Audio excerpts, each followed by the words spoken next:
I'm Ralph Grizzle, the avid cruiser. For more than 2 decades, I've cruised the 7 seas on some of the world's most luxurious ships. I write about my experiences on avidcruiser.com. My goal is to help people like you make informed decisions about your cruise vacations. Join me today in an exciting new mini-series as I explore the most popular cruise destinations around the world. My name is Ralph Grizzle, and I am the Avid Cruiser. Naples, Sorrento, Capri, Amalfi, you've probably heard the names, and if you haven't, you're in for quite a treat. We're going to see them all and a lot more. We begin by traveling one of the world's most beautiful roads along the Amalfi Coast.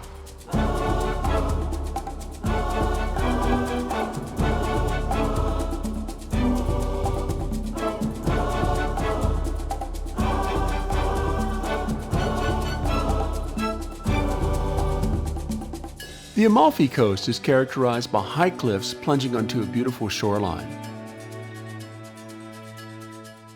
Carved within the cliffs, a highway serpentines its way along the edges, making a ride along the Amalfi Coast like none other.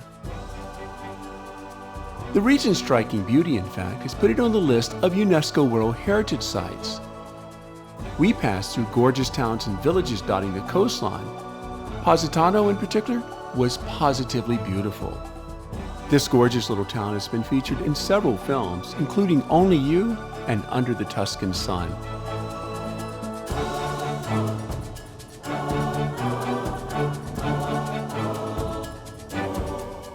We drove along a series of switchbacks and through tunnels cutting through the rocky cliffs.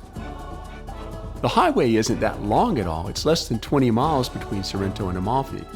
But the going can be slow as every turn in the road presents a photo opportunity.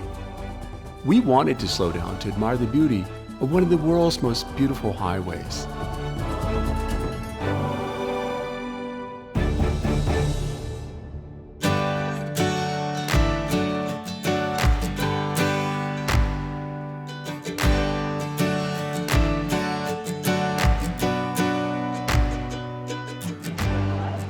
So I'm here in Amalfi and Piazza Duomo. It's kind of a warm day here, so what better to do than to have some gelato. This is homemade gelato, homemade limone gelato. It is delicious. Amalfi is a charming little town at the end of the road for us.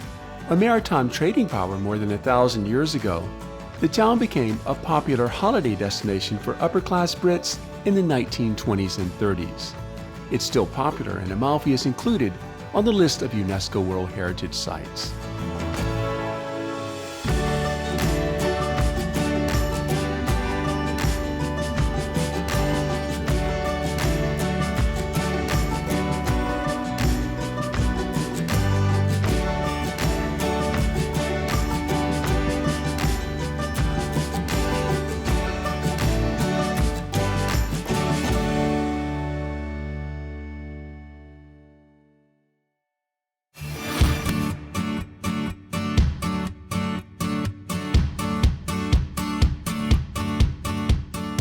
It's rocky, it's rugged, it's beautiful, and it is legendary.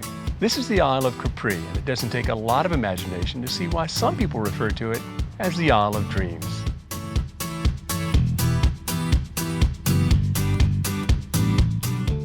Capri has been a holiday resort ever since the days of the Roman Republic.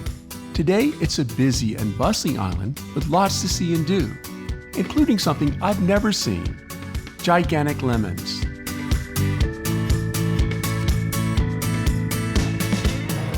You can't come to the birthplace of limoncello without trying one, so here I am.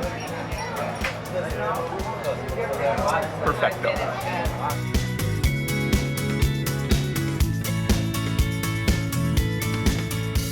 We headed across the island to Capri for a chairlift ride to the top of Monte Solaro. We traveled nearly 2,000 feet above sea level to be rewarded with spectacular views up top of the southern coast. Before leaving Capri, we visited Villa San Michele, the beautiful home of the Swedish physician and author Axel Munthe. The home is beautiful and the gardens are gorgeous. The garden stands on the same spot where the estate of the Emperor Tiberius once stood. I can only imagine what it was like to live here and to have access to such beautiful views every day.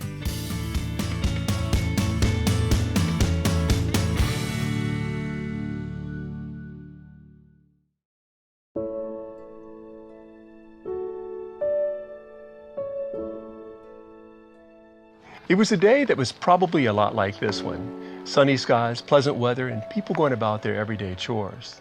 And then just a few miles away, Mount Vesuvius erupted. It sent up a plume of ash that changed the lives of these people and of this place forever.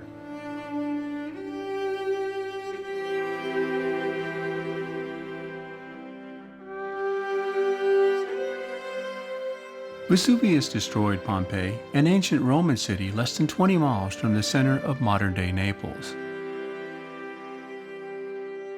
Walking these ancient roads and passing the ruins was a humbling experience for me.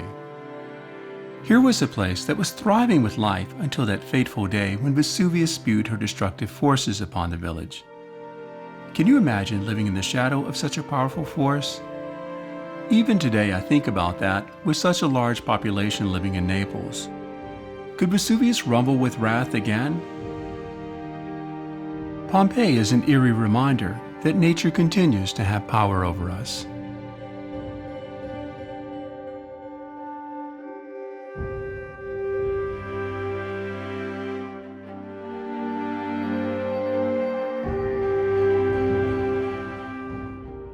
Pompeii was actually lost for 1,500 years after the eruption and rediscovered in 1599. The first excavation started in the 1700s.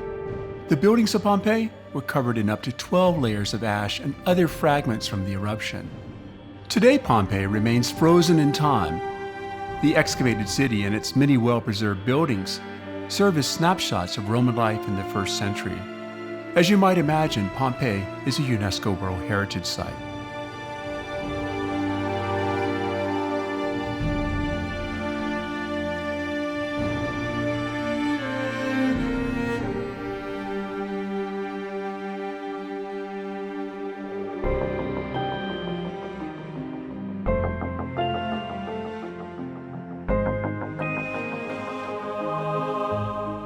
Studies show that the inhabitants were exposed to hot surges, reaching nearly 500 degrees Fahrenheit. Such intense heat would have killed even those sheltered in buildings. There are more than 1,000 casts made from impressions of bodies in the ash deposits that were recovered in and around Pompeii. They're frightful reminders of a tragic event that still resonates with us today.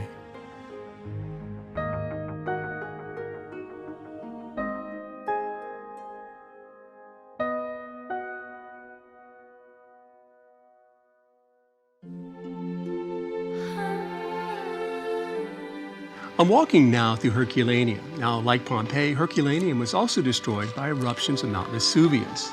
But unlike Pompeii, Herculaneum remains amazingly intact. The city was covered in 60 feet of hot ash. Excavators had to dig deep to expose the city, and in fact, one of the first things you notice when you arrive here is that Herculaneum is in a hole.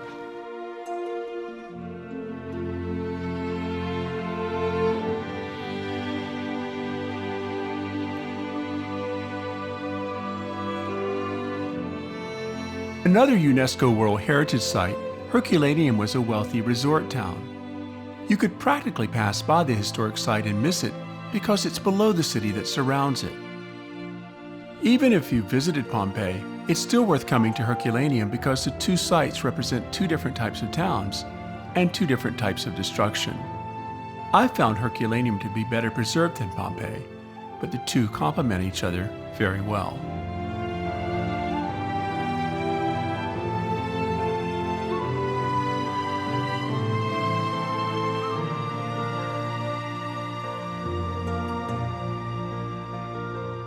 Herculaneum was affected by volcanic forces that, unlike in Pompeii, didn't destroy many of the rooftops or even the wooden objects. Until the discovery in 1981 of several hundred skeletons huddled together, it was even thought that all of the inhabitants had managed to escape. Herculaneum was a wealthier town than Pompeii, boasting many fine houses and lavish use of colored marble, enduring symbols of beauty that survived the fearful forces of Vesuvius.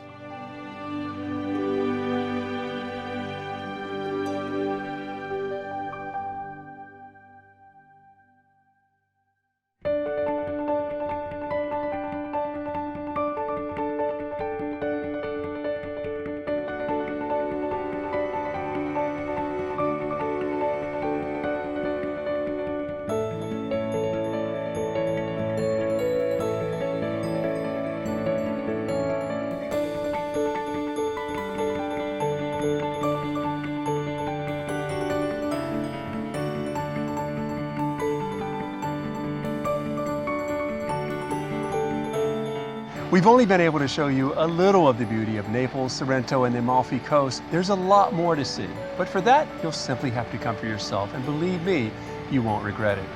I'm Ralph Gristle, and I'll see you in the next beautiful destination.